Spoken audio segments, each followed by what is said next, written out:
Tudo bem? Boa noite, boa noite, boa noite, boa noite, boa noite.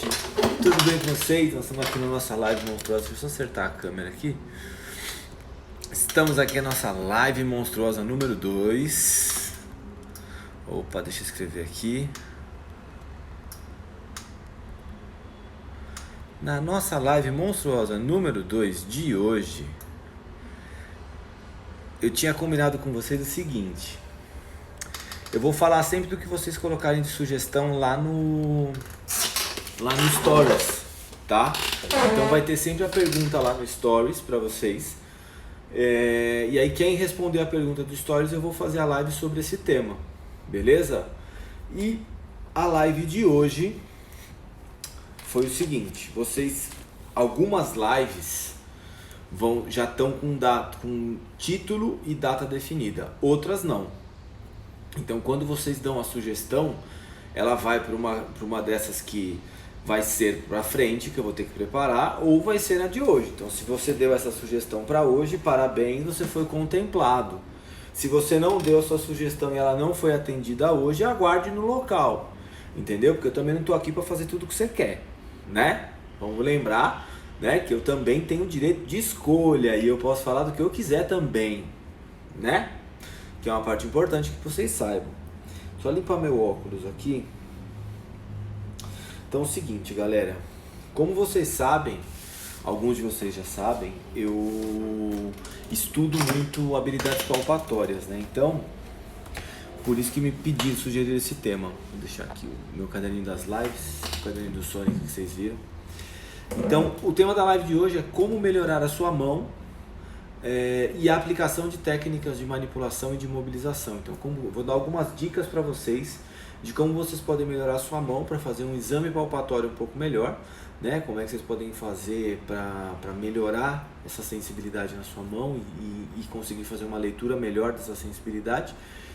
E também vou falar um pouco como é que vocês podem melhorar para realizar as técnicas de manipulação e de mobilização, né, de terapia manual, que são tão importantes também no nosso dia a dia clínico. E o seguinte, quero começar falando para vocês assim, qual que é a grande importância da gente saber fazer o exame palpatório? Antes disso, vou pedir para vocês, clica no aviãozinho que está aqui, no envelopinho, aviãozinho, e manda para 5 pessoas para elas entrarem na live aí também, tá? Me ajuda a ter mais gente aí na live, beleza? Então vamos fazer chegar no 30. Estamos no 10 lá. Me ajuda aí para chegar no 30. Cada um manda para 5 fisioterapeutas. Clica aqui no negocinho, e manda lá para 5 fisioterapeutas da sua lista, para ele vir assistir essa live com a gente. Então a primeira coisa que eu vou falar hoje é sobre... Deixa eu só dar uma baixadinha aqui, acho que eu vou ficar mais enquadrado. Aí, isso mesmo. Vou falar um pouco então para vocês da mão, né? E da nossa habilidade palpatória, então do nosso exame físico. Eu sempre falo isso, muitas pessoas, muitos pacientes do nosso dia a dia chegam no nosso consultório e falam assim, fui até o profissional tal e esse profissional nem me encostou a mão, nossa, esse profissional nem quis saber, nossa, esse profissional nem me examinou direito. Por quê? Primeiro de tudo, a gente acha que fazer um exame palpatório é ficar fazendo localização de estruturas anatômicas, por exemplo. Então não é localizar onde está o trocânter, a parte anterior e a parte posterior. Não é localizar uma patela, fazer um exame palpatório. É você entender um pouco por que você tem que fazer uma palpação de uma patela. Por exemplo, quando você palpa uma patela e ela tem uma mobilidade maior, por exemplo, na direção posterior anterior, com o paciente com o membro inferior estendido, o que isso quer dizer? Você já parou para pensar? Porque você acabou de encontrar um problema. Então assim, encontrar um problema pela palpação não é difícil. Agora, interpretar os dados dos achados palpatórios que você encontrou no dia a dia clínico do paciente, aí começa a ficar um pouco mais complicado, né? Normal. Só que para isso você precisa ter organização de raciocínio, para você entender o que é. Então, por exemplo, se a patela está flutuando mais do que o normal, você precisa conhecer a anatomia. Porque você fala assim, ela está mais para cima, mas o que tem embaixo dela? Será que é um osso que está empurrando? Ou será que é o líquido que está, um extravasamento de líquido? Ou será que é a cartilagem que está um pouco mais alta? Por que ela pode ter feito isso? Então, se você não conhece minimamente a anatomia da região que você está palpando, você não vai conseguir encontrar o que é patológico, porque você não sabe o que é anatomia normal. Então, a primeira coisa para você fazer um exame palpatório, a primeira dica que eu falo para você conseguir fazer um exame palpatório, deixa eu só colocar o carregador aqui no meu celular que não vai desligar. Então, a primeira dica que eu dou para vocês quando vocês forem fazer um exame palpatório é o seguinte: conhecer a anatomia. Conhecer a anatomia do que vocês vão palpar.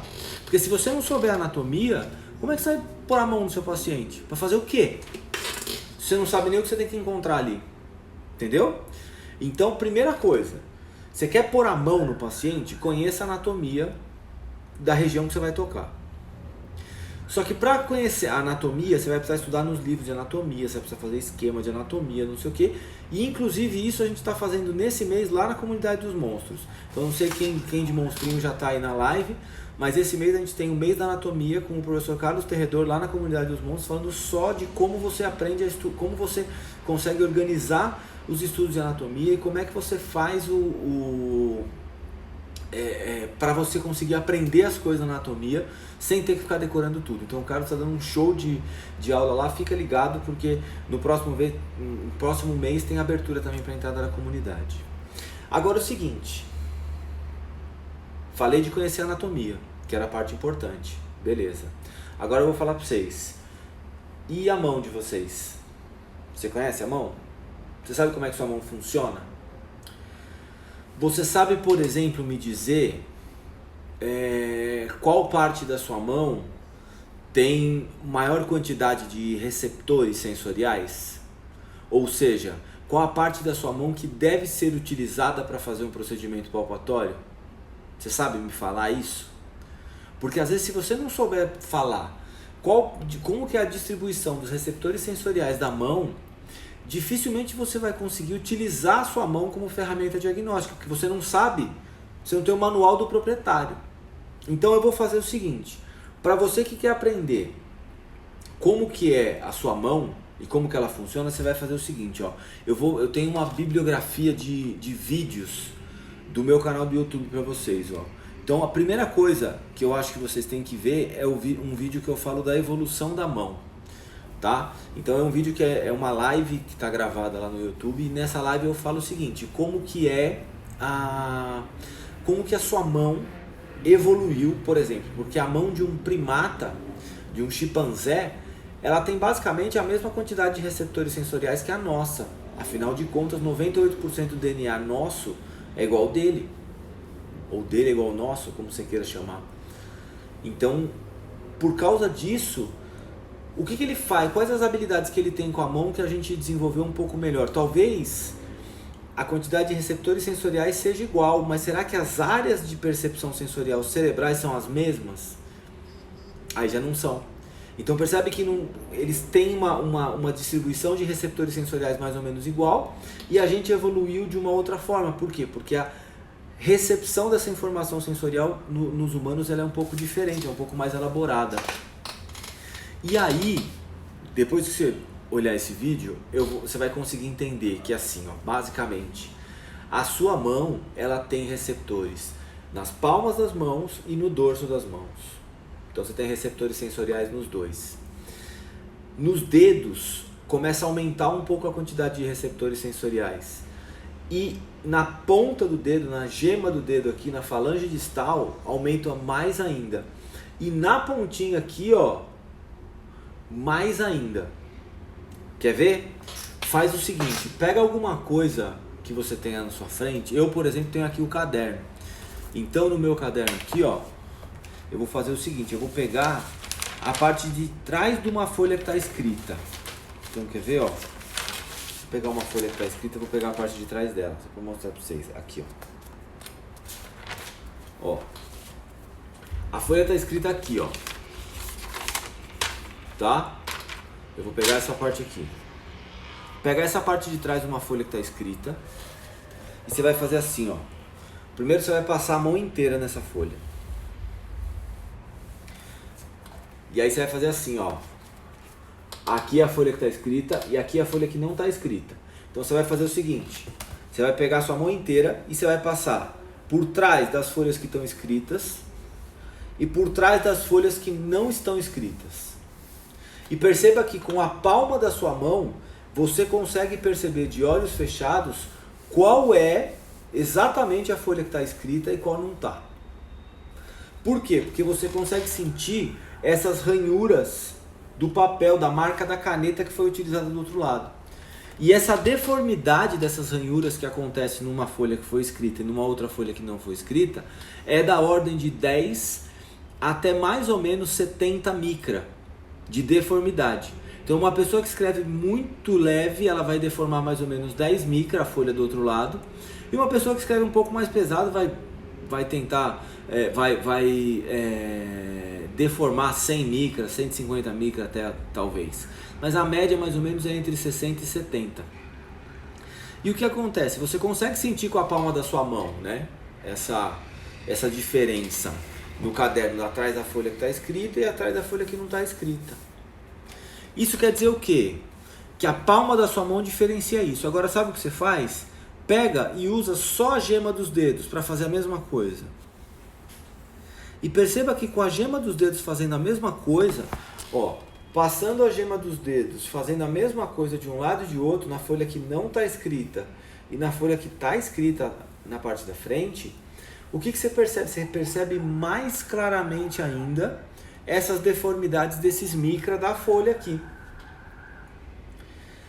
Ou seja, a palma da sua mão você tem receptores sensoriais que podem perceber isso, mas eles não conseguem especificar muito o que é. Com a ponta dos dedos, você já consegue melhorar bastante isso. E eu vou te contar um segredo. Se você utilizar essa pontinha do dedo aqui, ó, você sente mais ainda, de um lado e de outro. Por quê?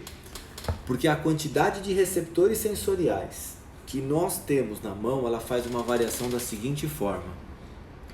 Dorso da mão tem menos, palma da mão tem um pouco mais, falange distal tem um pouco mais e essa pontinha da falange distal tem mais ainda. Ou seja, quando você vai fazer uma palpação de uma sutura, por exemplo, craniana, utilizar essa pontinha do dedo ou no máximo a gema do dedo é o instrumento certo para utilizar. Quando você vai fazer uma palpação de uma linha articular do joelho, talvez se a linha articular fosse meu indicador aqui, eu palparia dessa forma aqui ou assim, ó, fazendo dois movimentos. Por quê? Porque eu conheço a estrutura que eu vou localizar. Eu sei que a estrutura ela é um vão assim, né?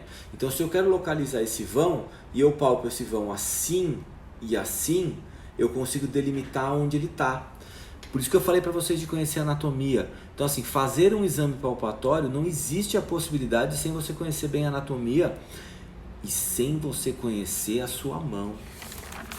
Porque se você não sabe onde está a distribuição de receptores da sua mão, você vai usar a palma da mão para palpar a linha articular do joelho. Você vai falar assim, bom, eu não estou conseguindo delimitar essa linha articular do joelho. Claro, você está usando o instrumento errado.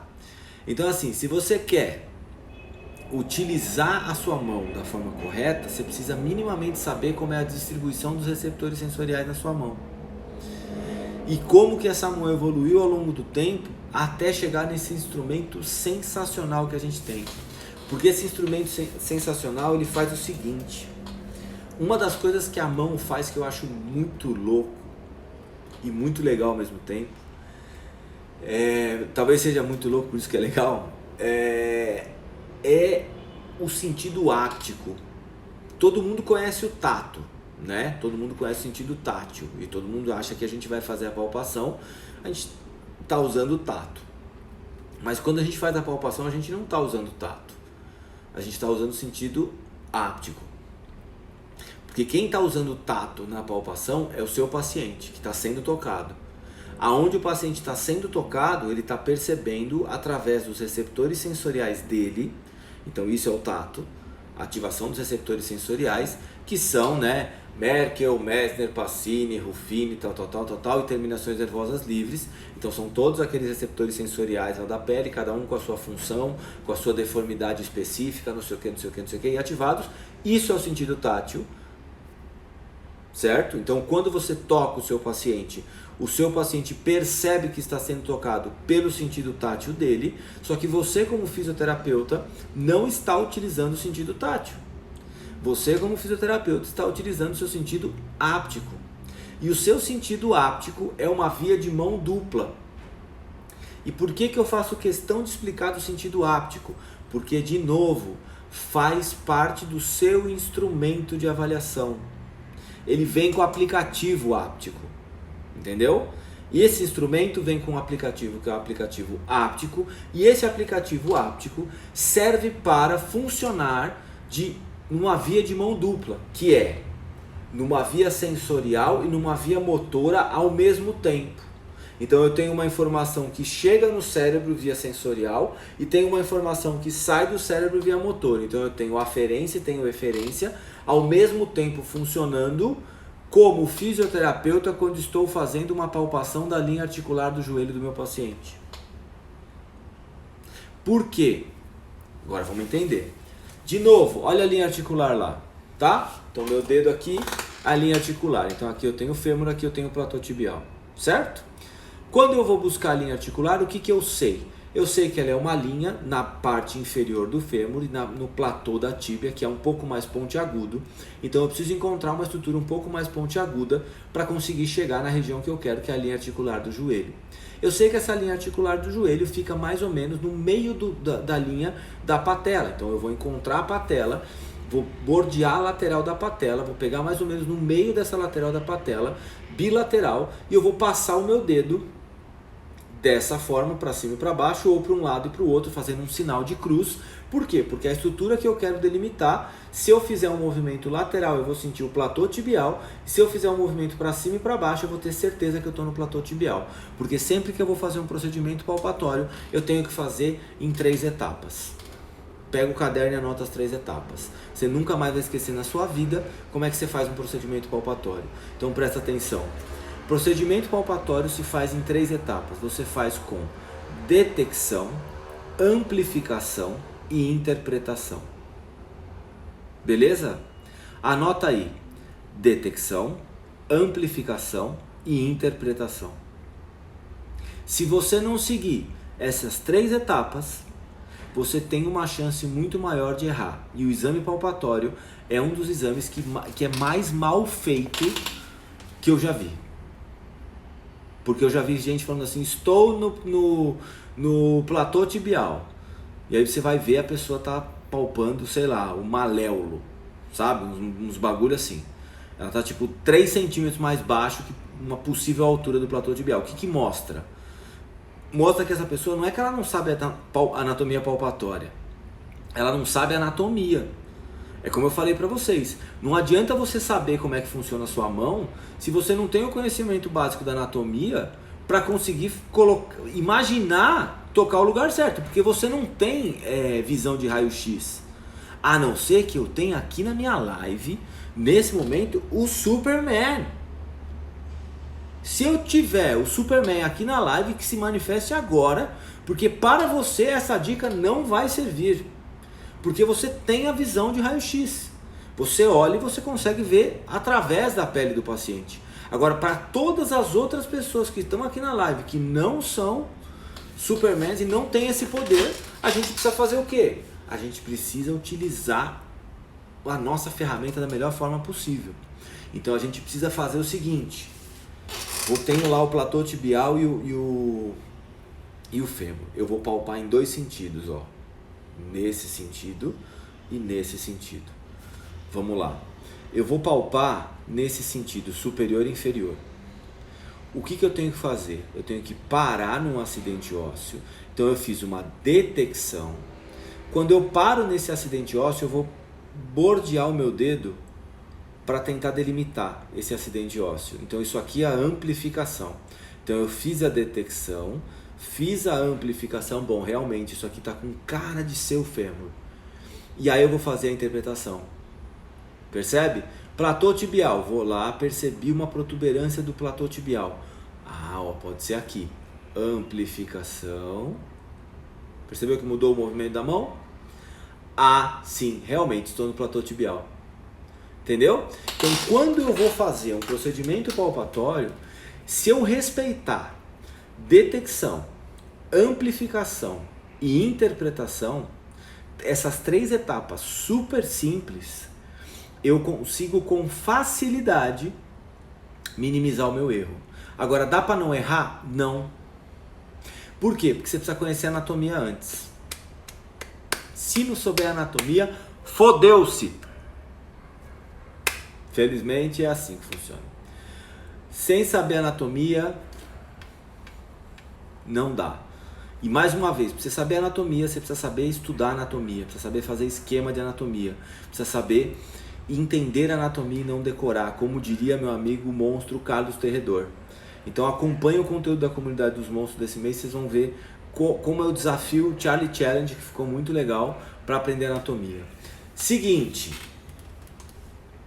entenderam o instrumento, a mão como instrumento, entenderam a distribuição de receptores sensoriais, e entenderam os 3 passos da detecção, amplificação e interpretação, já está sensacional. Sensacional. Então, sabendo isso, vocês já estão fazendo um exame palpatório muito mais preciso e muito mais consciente do que vocês estão fazendo. Agora eu vou dar uma dica para vocês. Lá no meu canal do YouTube tem um vídeo que chama Palpação e Variações Anatômicas. Qual que é o grande problema? A gente não sabe se o nosso paciente não tem variações anatômicas quando a gente vai fazer um exame palpatório e ele não tem um raio-x. Você nunca vai saber se o seu paciente tem uma mega apófise transversa se ele não te falar ou se ele não tiver um exame. E aí você ficou vendido. A pergunta que eu faço para você é: qual a porcentagem de pacientes que tem uma mega apófise transversa, de L5 à direita e de L5 à esquerda? Existe uma incidência diferente da esquerda e direita? Qual a porcentagem de pacientes que tem uma alteração no formato da crista ilíaca? Ou seja, além da anatomia que eu falei que vocês têm que saber, vocês têm que saber uma anatomia e as variações anatômicas. Porque às vezes o paciente tem uma angulação diferente do ilíaco de um lado e de outro, e aí você acha uma assimetria da pelve e tenta justificar alguma coisa nesse paciente por causa daquela assimetria da pelve. E a partir do momento que você justifica um procedimento ou uma intervenção com apenas um parâmetro, a chance de você se fuder é muito grande. Certo? Por quê? Um parâmetro só, para você definir qual é a sua intervenção no seu paciente, desculpa, você está muito pretensioso. Você não fez um teste diagnóstico diferencial? Você não decidiu se a dor é lombar, ou se a dor é coxo-femoral, ou se a dor é sacroiliaca? Você fez um teste provocativo na sacroiliaca? Você fez um teste provocativo na lombar? O SLAMP teste é positivo ou negativo? E o LASEG é positivo ou negativo? Esse paciente tem algum tipo de sinal de trombose venosa? Tudo isso você tem que fazer. E tudo isso é teste.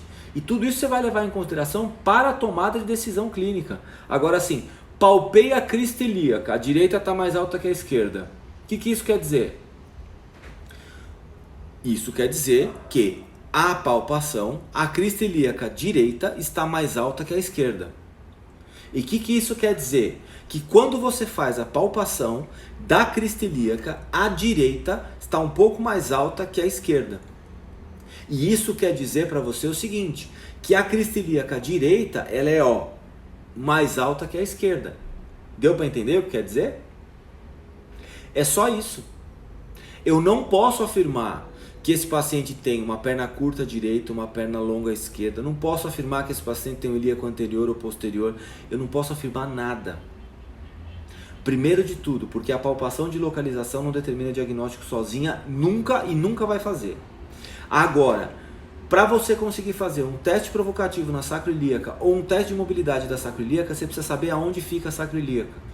Então você vai precisar saber localizar a EPS, você vai precisar saber localizar o sacro, vai precisar saber localizar onde está a articulação sacroiliaca, ligamentos sacroiliacos posteriores, ligamento sacrotuberoso, ligamento sacroisquiático. Todos esses ligamentos são palpáveis, músculo piriforme também é palpável. Então Então você vai ter que saber fazer um exame palpatório de toda aquela região, porque, por exemplo, o trigger point do piriforme pode dar uma dor irradiada para a perna, para uma das pernas, por exemplo, a perna do mesmo lado. E isso pode ser detectável como? Um exame palpatório do piriforme. Para você fazer a palpação do piriforme, aí vai entrar uma outra habilidade sua, sabe o que? A massa glútea. Você vai ter que atravessar uma massa glútea de 3 a 5 centímetros.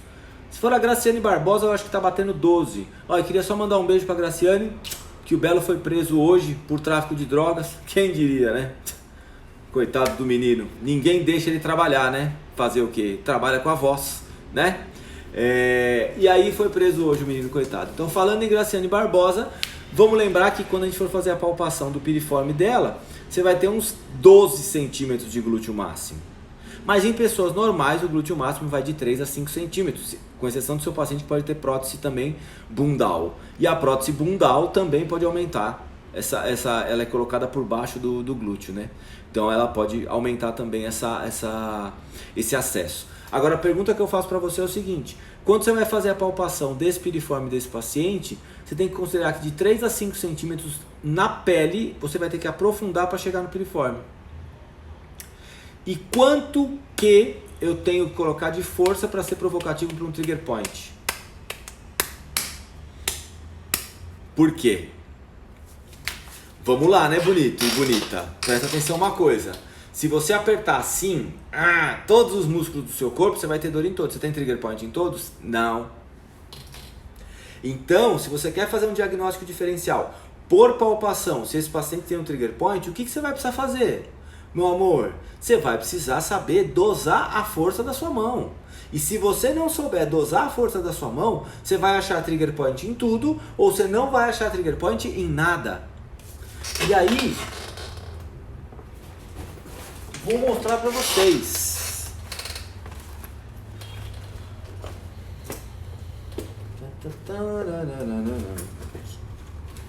Mostrar para vocês uma coisa muito importante. Quando você vai falar de trigger point, vou explicar para vocês. O ideal é você ter um desse aqui. Porque esse aqui, o que ele vai fazer? Ele vai te mostrar exatamente quanto de pressão você está colocando para ser provocativo. E quando a gente fala de trigger point, peraí, deixa eu ver o melhor jeito de segurar para mostrar para vocês. A palpação de vocês para ser provocativo para um trigger point, ela tem que ser no máximo de 100 gramas. Eu não consigo nem manter. Aqui, ó. Porque fica as duas mãos mexendo. Então tem que ser nisso aqui, ó. E já ser provocativo. Como que é o provocativo? Reprodução dos sintomas. Então você tem que pegar a sua mão e dosar nisso aqui, ó. Deixa eu tirar da luz. Isso aqui, ó. Em torno de 100 a 200 gramas. Quando você faz de 100 a 200 gramas de pressão, o que você está fazendo? Você está fazendo um teste provocativo no trigger point. Como é que você dosa isso na sua mão? Na sua mão, vou dar um conselho para vocês. Você aperta e deixa metade da sua unha branca. Aí você está mais ou menos nessa pressão, entre 100 e 200 kg-força. Tá? Por que isso? Porque se tiver um trigger point naquela região, naquela musculatura, você vai conseguir provocar com isso. Pô, mas e aí que eu tenho que atravessar o tecido agora? Quando você tem que atravessar o tecido do glúteo para fazer uma pressão dessas no piriforme, você tem que levar exatamente isso em consideração. Por isso é muito impreciso fazer uma palpação de um piriforme como forma diagnóstica. Por isso, da mesma forma, é muito difícil você fazer um diagnóstico palpatório do psoas. Porque são músculos muito profundos, eu tenho uma camada muito grande por cima deles. O psoas eu tenho todas as vísceras por cima. Então aprofundar meu contato para fazer uma palpação do psoas é muito difícil. E a chance de eu estar palpando uma alça intestinal é monstruosa.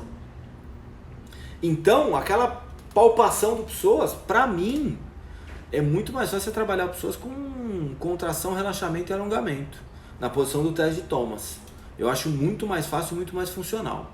Do que você ficar tentando fazer aquele bombeio do psoas, que eu acho aquilo, a gente não está chegando nem perto do psoas e a gente não tem certeza nenhuma que está ali. Tá? Eu tenho uma amiga que ela está fazendo uma pós em anatomia.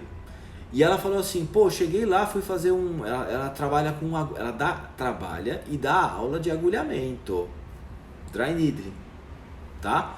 E aí ela falou assim pro professor dela lá da faculdade, professor, eu posso trazer as minhas agulhas e fazer agulhamento aqui nos cadáveres da faculdade? Ele falou, claro que pode. Ele falou assim, vamos ver se você faz no lugar certo? Aí ela fez exatamente isso, ela fez um agulhamento no piriforme. Sabe o que aconteceu? Ela colocou a agulha, eles foram verificar, ela não tinha nem chegado no piriforme. Como é que tá tendo efeito aquilo? Aí eu falei para ela assim, e palpar o psoas? Ela falou assim, eu perguntei isso também, ele falou que é impossível. Então você fala para um anatomista, você fala, isso aí não dá não. Por quê? Porque ele tem noção da anatomia tridimensional, que a gente como fisioterapeuta, para algumas coisas a gente esquece isso. A gente esquece que a anatomia tem 3 dimensões. A gente vai lá e foda-se, vamos ver o que acontece. E muitas vezes a gente faz bosta, né, com isso. A gente acha que tá palpando uma coisa e não tá. E às vezes tá palpando uma coisa que é impossível palpar também. Tá? Então piriforme é extremamente difícil. Tá? Mas os ligamentos sacroiliacos posteriores, essas coisas a gente consegue até localizar com uma certa facilidade. Tá? E aí eu vou indicar para vocês uma outra coisa. Esse vídeo de palpação e variações anatômicas também. E tem um outro vídeo que é muito legal que eu queria que vocês assistissem também, que é por que utilizar roteiros de palpação. Então, lembra que eu falei para vocês? Se você tiver uma rota precisa para fazer, um beijo pro Randy, meu amigo Randy Marcos, um beijo pro você, Randy. Monstrinho também, em breve vai estar lá na comunidade, viu? Em breve vai ter conteúdo do Randy lá na comunidade dos monstros também. É mais um monstro lá na comunidade pra gente. Então o que acontece? Eu falei pra vocês, quando vocês têm que usar rotas precisas de palpação, né? Então quando você vai palpar o seu paciente, quanto mais precisa for sua rota, menor é a chance de você errar.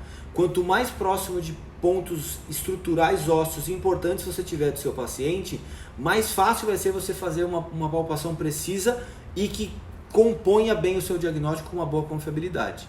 Então nesse vídeo, por que utilizar roteiros de palpação, eu explico um roteiro de palpação da pelve, para vocês treinarem. Então se vocês quiserem treinar com um roteiro de palpação, assiste esse vídeo aí, que nesse vídeo eu explico como é que funciona um roteiro de palpação da pelve, porque não dá para falar aqui, senão a live vai ficar muito longa.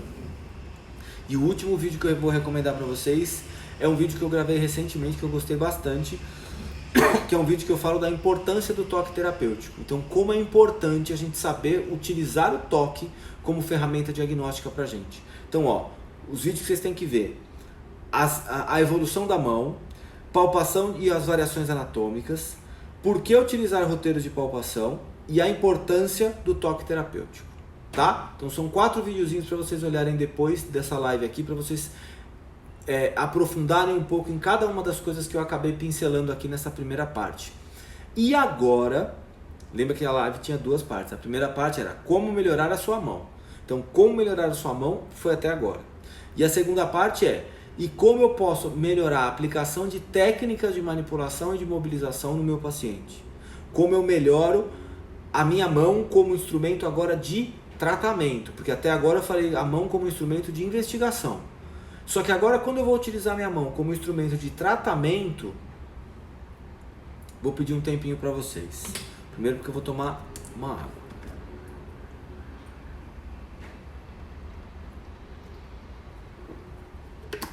E segundo é o seguinte: quando você vai falar da mão como ferramenta de tratamento, o que você tem que lembrar?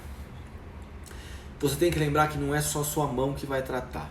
Por quê? Porque se você quiser fazer, por exemplo, um alongamento do paciente, do posterior da coxa do paciente, e se você se posicionar na cabeça do paciente, eu acho que você vai ter grande dificuldade para fazer esse procedimento, porque você está posicionado de uma forma errada em relação ao que você vai fazer. Então, quando a gente fala de utilização da mão para melhorar a sua manipulação e sua mobilização, a primeira coisa que você tem que saber é como eu tenho que me posicionar para fazer determinado procedimento. Se eu for fazer um alongamento assim, eu tenho que estar numa situação que eu tenha esse ponto e esse ponto, por exemplo, do meu paciente, nas minhas mãos. Se eu me posicionar no pé do paciente, eu não vou conseguir fazer. Então a primeira coisa que eu falo para vocês, quando vocês pensam assim, pô, quero melhorar o jeito que eu manipulo, quero melhorar o jeito que eu mobilizo, a primeira coisa que eu falo para vocês é, se posicionem para isso. A sua posição é fundamental para uma boa execução do seu procedimento. Se você não tiver num bom posicionamento, nenhuma manobra sai, nem um alongamento, vagabundo. Você não consegue nem alongar o que você precisa direito. Ou você vai alongar, por exemplo, com o paciente deitado, aí você vai deitar em cima dele assim, pegar as duas pernas e puxar para cima. E a chance de você machucar é muito maior. Então a primeira coisa que eu falo é o seguinte, aonde você vai executar esse procedimento? É na pelve? Maravilha. Você tem o alcance total desse paciente na posição que você está? Então você vai colocar o paciente posicionado de barriga para baixo na maca. Você vai ficar na altura da pelve do paciente. Tudo que você precisa encostar está exatamente na sua direção. Tem até uma piadinha que o pessoal que trabalha com osteopatia mais antigo, eles fazem, que é a seguinte: a gravata tem que cair em cima da disfunção. Então imagina que você tem uma gravata. Você vai trabalhar a sacroiliaca. Então você vai se posicionar para a sua gravata estar em cima da sacroiliaca. Ou você vai trabalhar o ombro. Então você vai se posicionar para a sua gravata estar exatamente em cima da articulação que você vai trabalhar. Então essa é a primeira dica que eu dou para vocês, que é posicionamento do terapeuta. Então quando você quer melhorar sua manipulação, sua mobilização, a primeira coisa que você precisa saber fazer é se posicionar para executar o procedimento. Porque se a sua posição estiver errada, a chance do seu procedimento dar errado é enorme. Então aí é o primeiro erro que você pode cometer. Segunda coisa, que ficou meio que implícita na primeira até, que a gente pode falar de posição, que é a posição do paciente. Se você vai manipular a cervical do paciente, ele tem que estar deitado de barriga para cima. Se você vai manipular a sacroiliaca desse paciente, ele tem que estar deitado de lado. Se você tiver que manipular, por exemplo, o pé do paciente, você tem que estar sentado ou ele tem que estar deitado. Agora, se você não souber posicionar o seu paciente, se você não souber se posicionar como terapeuta, nenhuma técnica de manipulação ou mobilização, por mais indicada que ela seja, ela vai agir. Então a primeira coisa que você tem que saber é o seguinte: para a técnica funcionar, o seu paciente tem que estar posicionado bem e você tem que estar bem posicionado para fazer o procedimento, com todas as alavancas de apoio que você tem que ter. E aí é uma outra coisa que eu quero entrar.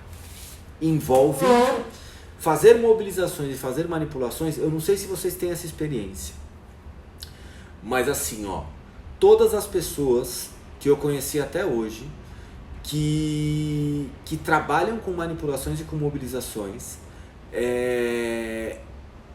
e se desenvolveram com mais facilidade, especialmente no começo, tá? Então eu percebia que essas pessoas tinham mais facilidade para executar os procedimentos, eram pessoas que faziam artes marciais. Então eu vi que pessoas que tinham conhecimento em artes marciais normalmente se desenvolviam melhor do que outras que não tinham conhecimento de artes marciais. Por exemplo, eu fui judoca e faço jiu-jitsu. O que acontece? Eu sempre fiz luta a minha vida inteira. Então o que acontece? Quando eu me posicionava para manipular, eu tinha uma facilidade de utilizar o movimento do meu quadril. Eu tinha uma facilidade para mudar minha alavanca de tronco.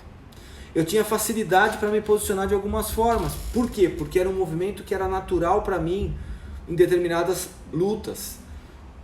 Utilizar o quadril no jiu-jitsu é fundamental para quase toda a movimentação. Você, por exemplo, saber utilizar o quadril junto com o impulso é soco de qualquer arte marcial. Ninguém dá o soco sem movimentar o tronco. A gente sempre dá um jogo de tronco na frente para a mão pesar um pouco mais. Ou até quando a perna a gente vai dar um chute, a perna sai de lado. Quando a perna sai de lado, a pelve tem uma tendência a dar uma torcida também, para poder pegar mais forte, pegar mais de lado.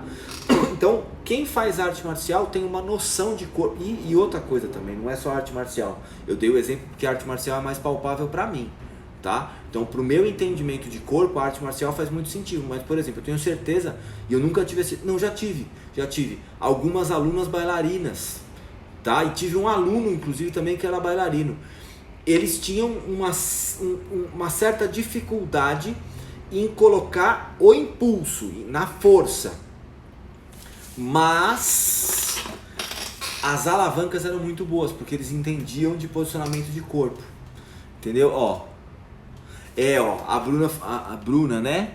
A Bruna tá falando que fez Aikido. Saludos, Fisio de México, besos a ustedes. Entendeu? Então, quando a gente... E a Isabela falou o quê? Até para não se matar de cansaço físico durante o atendimento. Exato, você precisa saber se posicionar. E aí, o que eu falo? Quando você sabe utilizar os seus ombros em cima da sua pelve, então quando você consegue fazer posicionamentos de finta, que a gente fala, de posicionamento de perna, então você pode ter uma finta paralela com uma perna do lado da outra, ou você pode ter uma finta anterior com uma perna atrás da outra, tá? Então essas fintas vão facilitar o movimento do seu quadril. Então se você tem que fazer uma manipulação que você vai ter que utilizar o quadril direito à frente, é óbvio que a perna direita tem que estar mais para trás. Porque se sua perna direita está para frente, você não consegue utilizar esse movimento de quadril desse mesmo lado. Você usa o movimento de quadril da perna que está para trás. Então, sabendo posicionar a sua perna numa finta paralela, numa finta anterior ou posterior, você já consegue direcionar a sua força. Agora, por exemplo, e quando você está com a finta paralela?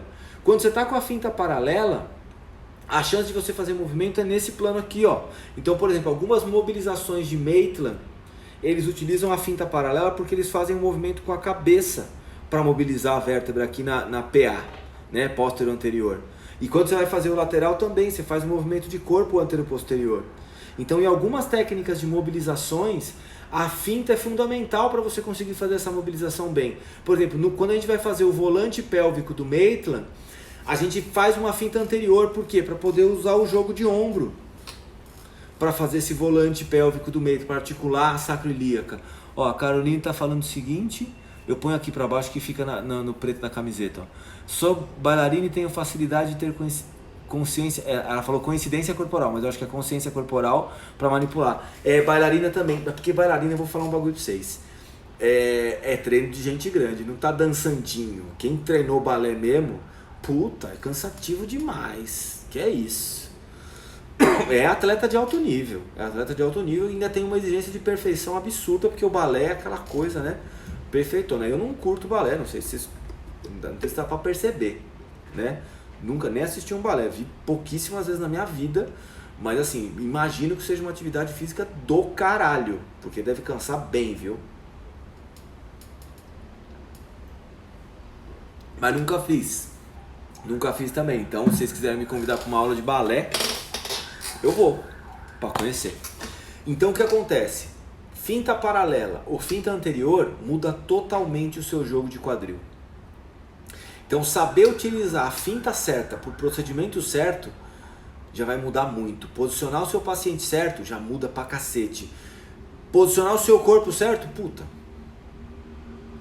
Desse jeito, com esses 3 primeiros passos, fica muito mais fácil. Agora, vou contar um segredo para vocês.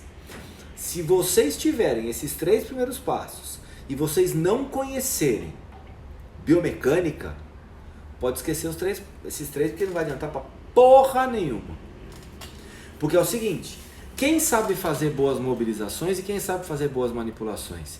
Simplesmente quem conhece anatomia e biomecânica. Como que você faz uma mobilização de uma região X? Primeiro ponto, você tem que saber como ela se movimenta, não é? Então, para saber como uma região se movimenta, o que você precisa saber? Anatomia e fisiologia. Senão você não vai saber. Então a primeira coisa, para você falar assim, eu vou mobilizar, eu vou manipular. Legal, tá certinho, você fez o diagnóstico, tudo papapá, beleza. Qual a anatomia da região? Porque você vai mobilizar uma patela. Para que lado? Para o teto? Para um lado, para o outro, para cima, para baixo? Que cato você vai fazer? Então, para você realizar um procedimento de mobilização ou de manipulação, você vai ter que estar com o paciente posicionado, você vai ter que estar posicionado como terapeuta, você vai ter que saber colocar suas mãos no lugar certo, para isso você vai ter que saber anatomia. E aí você vai ter que trabalhar com a posição da sua finta para facilitar o sentido do movimento que você quer dar. Então, se você quiser dar um movimento antero-posterior com a sua mão direita, a sua perna direita vai estar para trás e você vai fazer esse movimento antero-posterior do lado direito. Agora, se eu quiser fazer um movimento antero-posterior do lado esquerdo, se eu me posicionar com a perna direita para trás, ó, esse movimento fica travado. Olha a diferença quando eu mobilizo aqui, ó, com o meu corpo do lado esquerdo, com a perna esquerda para frente, e agora eu vou mobilizar o lado direito com a perna direita para trás, ó. Olha o curso que eu tenho de mobilização aqui e olha o curso que eu tenho de mobilização aqui, ó. Ou seja, se eu quiser mobilizar com o lado esquerdo, a minha perna esquerda vai para trás. E quando a perna esquerda vai para trás, eu tenho esse curso aqui, ó, do lado esquerdo. E olha o direito agora, ó. Ficou curtinho. Então, eu tenho que conhecer a anatomia, eu tenho que conhecer a mecânica da região, a biomecânica da região. E se eu não entender da biomecânica da região, eu vou mobilizar para onde, Jesus? Se você não sabe a biomecânica, o que você vai manipular? Pô, mobiliza o talos. Para que lado? É antero-posterior ou lateral-lateral? Para onde ele tem mobilidade? Ou rotação interna e externa? Por quê? Todas as estruturas do meu corpo têm uma capacidade de movimento em 3 dimensões. Antero-posterior, lateral e rotacional. Se você não souber qual desses movimentos é o principal e para onde ele vai, o que acontece com o segmento, você não sabe fazer mobilização e manipulação. E aí o seu problema não é não conhecer mobilização ou manipulação. Seu problema é não conhecer anatomia e fisiologia. Então não adianta você fazer o melhor curso de terapia manual do planeta, porque sem anatomia e fisiologia você não vai aproveitar bosta nenhuma do que você aprendeu lá. E um curso de terapia manual de final de semana e uma pós em terapia manual talvez não tenha tempo para te ensinar anatomia de novo e fisiologia de novo. Sabia? Porque às vezes não dá tempo desse conteúdo, porque esse conteúdo era para você ter como fisioterapeuta já. E aí a gente, biomecânica, né? Nossa, biomecânica é foda, né? Não sei o quê, e a gente não estudou direito às vezes. E aí, tá pagando. Então o conselho que eu dou para vocês é, só vai saber manipular e mobilizar quem conhecer biomecânica. Porque quem conhece biomecânica sabe utilizar alavancas. Então você vai saber utilizar uma alavanca de torção oposta de tronco para a tensão chegar em determinado nível da coluna. Você vai saber utilizar uma alavanca para fazer uma abertura da sacroiliaca. Por quê? Porque uma manipulação nada mais é do que abrir a articulação num sentido de forma lenta e progressiva, mobilizando, ou de forma de alta velocidade e baixa amplitude, que é manipulando. Mas para uma e para outra, anatomia e fisiologia. Se você não souber anatomia e fisiologia, você não vai conseguir chegar na capacidade de mobilizar uma estrutura, porque você não sabe nem o sentido que você vai fazer. E muito menos de manipular uma estrutura. Por quê? Porque a manipulação é um impulso de alta velocidade e baixa amplitude. E se você fizer a manipulação errada, a chance de você machucar é muito grande. Por exemplo, manipulações cervicais com muita rotação podem machucar muito o seu paciente. Manipulações torácicas com muita torção também podem prejudicar muito o seu paciente. Ou com muita força superior e inferior também pode machucar o paciente. Então, você precisa saber exatamente qual é o terreno anatômico que você está de forma tridimensional, porque manipulações torácicas, você pode, por exemplo, ter uma disfunção de costela no seu paciente, ou uma fratura de costela que você não soube avaliar antes, e aí você faz uma manipulação torácica e termina de fraturar a costela e faz um pneumotórax na sua maca. E se você fizer isso, eu tenho um patrocínio de uma funerária maravilhosa, tá? Você usa o cupom PROFLEONASSE lá na funerária, que você vai ter um desconto especial para o enterro desse seu paciente, que você acabou de matar porque você não conseguiu identificar uma red flag. Algum sinal ele te deu, só que você ficou tão fissurado que você queria manipular, que você foi lá e manipulou uma costela que estava com uma linha de fratura, e você colocou a mão bem em cima dessa linha de fratura, e aí você foi lá e manipulou esse paciente, e você fez um pneumotórax, porque você não conseguiu identificar uma red flag. Esse paciente devia ter algum histórico de algum tipo de trauma, alguma dor já na região do arco costal, que piorava com a inspiração e com a expiração, que é o movimento de rotação da costela. Então são sinais, né, pós-traumático que esse paciente precisava de um raio-x, por exemplo. Então, você vai ter de novo, para realizar um procedimento de manipulação, de mobilização, vamos dividir as etapas para vocês. Primeira coisa, você tem que posicionar seu paciente. Segunda coisa, você tem que se posicionar como terapeuta. Terceira coisa, você tem que saber aonde você vai colocar suas mãos e como você vai colocar suas mãos e qual o sentido que você vai mobilizar. Para isso você precisa saber anatomia e fisiologia. Você precisa saber a biomecânica da região de forma muito detalhada para você conseguir colocar aquela região numa tensão específica para conseguir mobilizar ou manipular aquela área.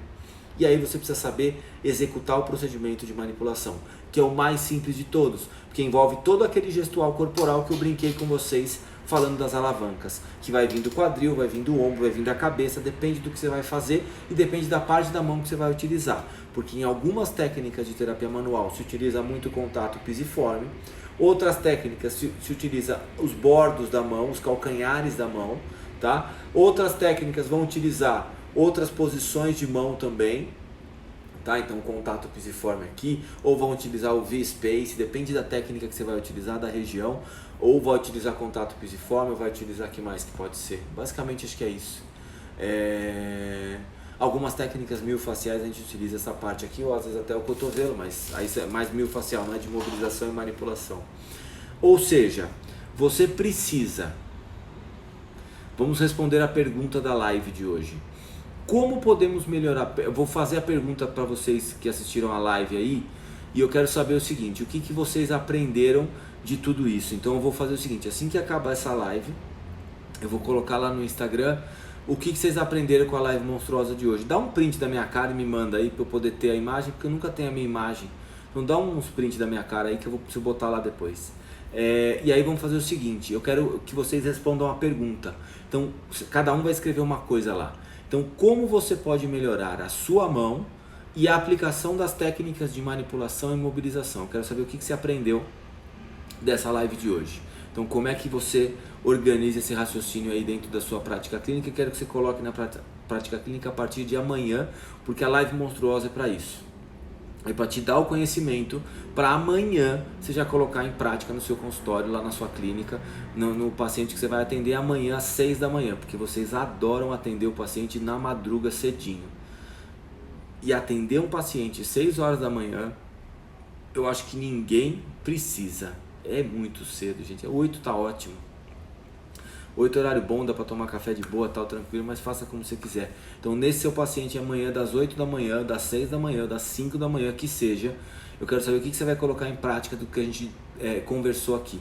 E outra coisa, eu queria saber se alguém tem alguma dúvida, quer perguntar alguma coisa aí sobre o que eu falei hoje.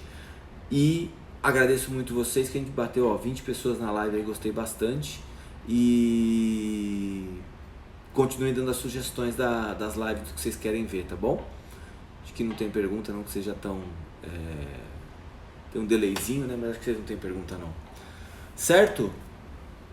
Obrigado. Beijo. Tchau.